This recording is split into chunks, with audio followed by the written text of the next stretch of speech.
राम जी के मंदिर में जाएंगे तो राम जी का श्रृंगार केवल पंडित जी करेंगे,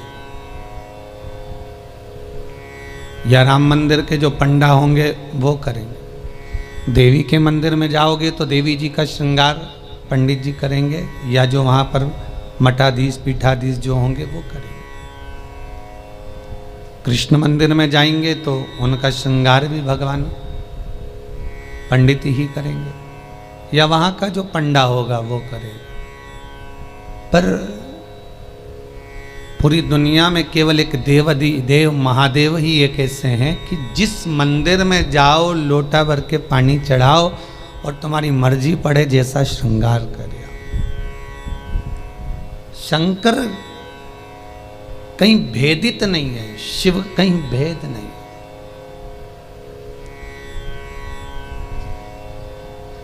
और बड़ी एकाग्रता, बड़ा चिंतन, बड़ा मनन शिव का हो।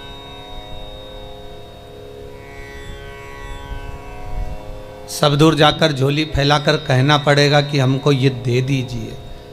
शंकर के पास जाकर झोली फैलाकर कहना नहीं पड़ेगा कि हमको दे दीजिए। केवल अगर आप शंकर के चरणारविंद तक पहुँचे हो या शिव महापुराण तक कभी भूल से भी आप पहुँच गए हो तो ये आप आने वाले नहीं हो, आपकी सामर्थ्यता नहीं है कि आप शंकर के करीब पहुँच जाएं, शिव महापुराण तक पहुँच जाएं। ये तो स्वयं शंकर को कोई करुणा करना होगी, शंकर को कोई दया करना होगी, कुछ कृपा करना होगा। इसलिए बाबा ने आपको बुला लिया, बाबा ने आपको दर्शन दे दिया। वो शिव कर से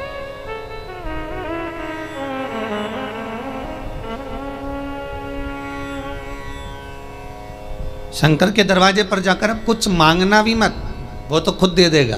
बस जाकर बोल देना कि बाबा ऐसी बात है।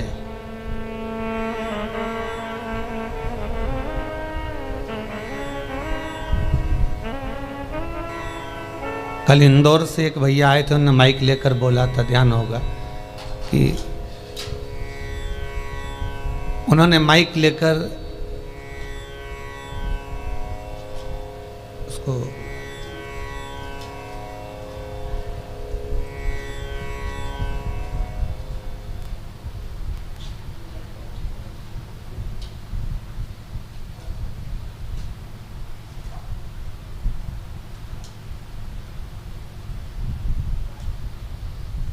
माइक लेकर बोला था कि भाई बाबा छोटा सा बालक है, आईसीयू में पड़ा हुआ था, पर भगवान शिव की करुणा ऐसी हुई, उसने कोई उपाय ऐसा कर लिया कि बालक आईसीयू से भी हट गया और यहाँ वो लेकर भी आ गए। आपकी उपासना, आपका भजन, आपका कीर्तन, आपका नाम जाप, आपका स्मरण कभी खाली नहीं जाता, कभी नहीं। वो भक्ति के एक पन्ने पर लिखा हुआ है।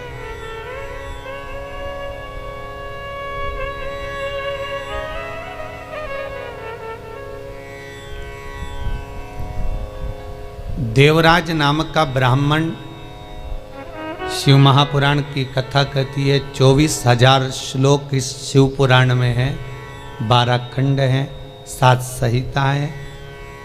उसमें देवराज का जो चरित्र है, जो देवराज पहले तो सत्कर्मी था, भजनावली था, भगवान की भक्ति में डूबा हुआ था, भगवान का स्मरण में डूबा हुआ था, भगवत नाम में डूबा हुआ था। पर वही देवराज भगवत कर्म से वंचित हो गया केवल संगत के कारण। निवेदन है, ताली, थाली और प्याली, ये 3 मित्र मनुष्य को बर्बाद कर देते।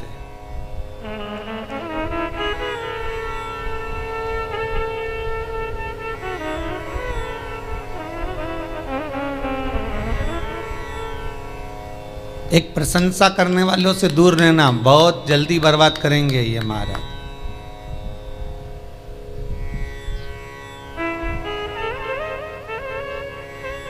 बहुत जल्दी हरा सकते हैं आपको। फिर थाली मित्र होटल में खिलाने वालों से सावधान रहना, पहले अपना पैसा खर्च करके तुम्हें खिलाएंगे, फिर पूरा चूना तुमको लगा जाएंगे। तीसरा है प्याली मित्र।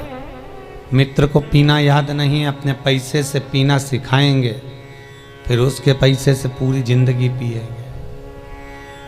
ताली, थाली, प्याली, ये 3 मित्र बर्बाद करने वाले हैं। इन मित्रों से बचना बहुत कठिन है महाराज, बहुत कठिन।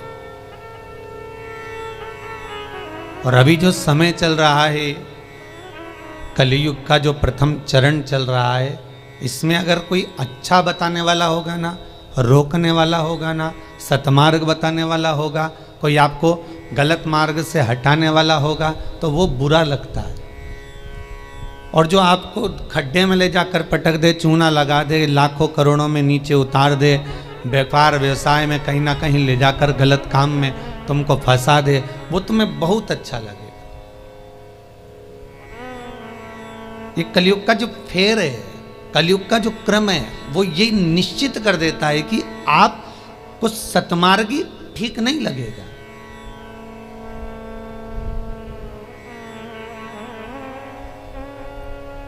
इस व्यासपीठ से कितने उपाय बताए जाते हैं, हर चीज का उपाय है और लोग कर भी रहे हैं और फायदा भी है, पर उस उपाय को कई लोग ऐसे हैं कि करते ही नहीं है।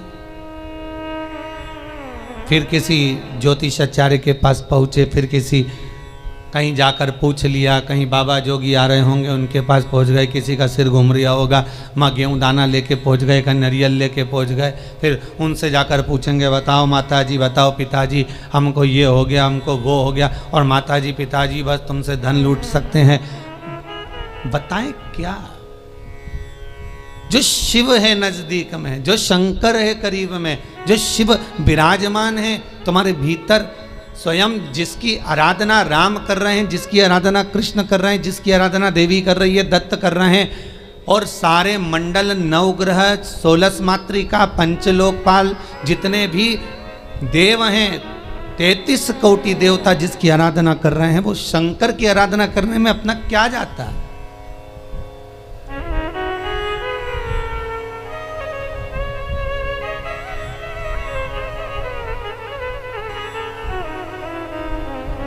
स्वयं भगवान कृष्ण को जब पूतना दूध पिलाने के लिए आई और विष पिलाने के लिए पूतना आ गई, तब भगवान कृष्ण दूध तो पी लिए, पर जब विष पीने का समय आया तो भगवान कृष्ण उसी समय पर शंकर भगवान को याद करते हैं। भोलेनाथ जी आओ। शंकर भगवान ने पूछा क्यों कृष्ण? कन्हैया जी कहते हैं दूध तो मैं पी सकता हूँ, पर विष पीना मेरी सामर्थ्यता नहीं है, इसलिए आप मेरे गले में आकर बैठ जाओ। भगवान शंकर भगवान कृष्ण के गले में आकर बैठ गए और सारा विष पूतना का पी गए। स्तनों का जो विष था जब शंकर भगवान पिए तो शंकर भगवान को भी चक्कर आ गए। चक्कर आकर नीचे की ओर भगवान गिरे। तब भगवान कृष्ण को लगा करूं क्या? भगवान ने एड़ी का प्रहार करा और मानसी गंगा को प्रकट करा। गंगा का जल शंकर भगवान पर चढ़ाया, तब जाकर भगवान शिव के चक्कर मिटे। इसलिए आज भी उस मंदिर का नाम चकलेश्वर महादेव है।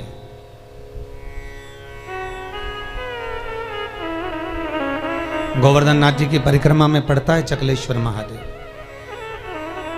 भगवान को स्वयं चक्कर आ गए। इतना विषैला विष, इतना प्रबल विष शिव धारण करे तो क्या? कृष्ण, राम, दत्त जितने भी हैं सब भगवान शंकर से ही ले सकते हैं, शिव से।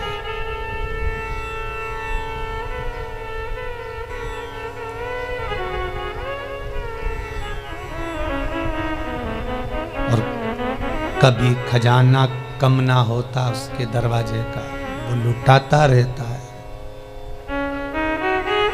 अंबारियों में लुटाया उसने।